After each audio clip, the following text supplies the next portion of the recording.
2 Good minutes. afternoon, and thank you for allowing me to speak to you today. My name is Jacinta Lincke. I'm a proud member of SEIU 1-to-1 RN and have been a labor and delivery nurse at Hollywood Presbyterian Hospital. I am an RN of 33 years. I'm here today on behalf of all my brothers and sisters in the healthcare industry because we love our patients.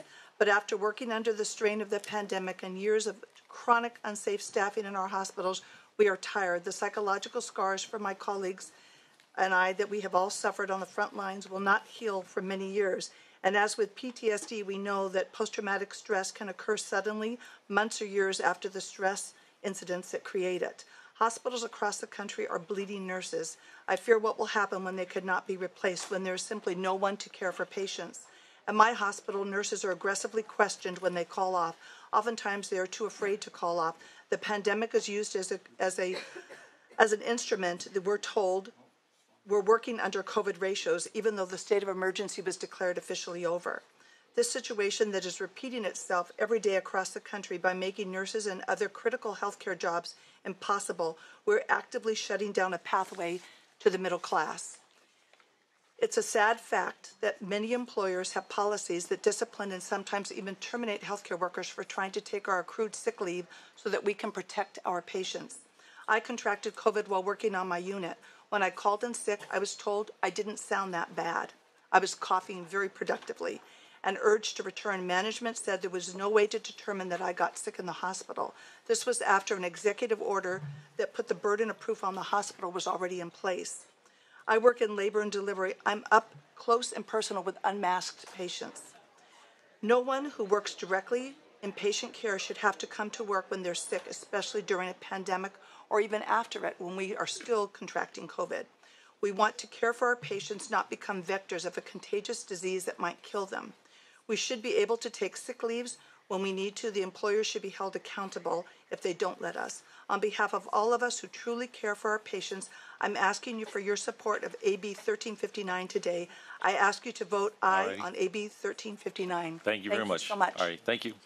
Today I have the SEIU State Council, Matt Ledge, and also the registered nurse from SEIU 1-to-1 RN member, Anjelica Jackson, to speak.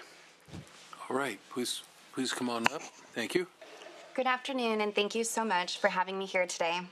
My name is Anjelica Jackson. I'm an emergency department nurse at Providence St. Joseph Medical Center in Burbank, where I have worked for 7 years. I want to thank the committee for hearing us today. The bill we're here to discuss is AB 1359, is extremely important for healthcare workers like me. This bill might only be about protecting a few additional days of sick leave, but that will mean a world of difference to those of us who have had that needed time off denied. This is not a theoretical. It is something that is happening in our hospitals. Healthcare workers I've spoken to have faced retaliation for taking the sick days they need to heal from illness and or recovery from other trauma. As a single mother who is a primary caregiver to my son, there are many times where he will get sick unexpectedly. This is why additional protected time is so important. I was left to choose between going to work to pay the bills or being there at my son's side while he was in the hospital. It may sound unbelievable if you haven't experienced it directly, but some employers actually have policies that discipline and sometimes even terminate healthcare workers for taking their accrued sick leave. These policies are the same ones being used at Amazon and Walmart. As you know, we are facing a crisis in healthcare. Nurses are leaving the profession in droves, including my hospital. This is not just because of the pressures created by the pandemic. It is not simply what we commonly call burnout. Nurses are leaving because they feel that they do not have the support of their hospitals. During the pandemic, many healthcare workers were asked to come in and work while they were sick, putting their patients at risk. That should not have been the case then, and it certainly should not be the case now. Even though the pandemic is over, other pressures remain.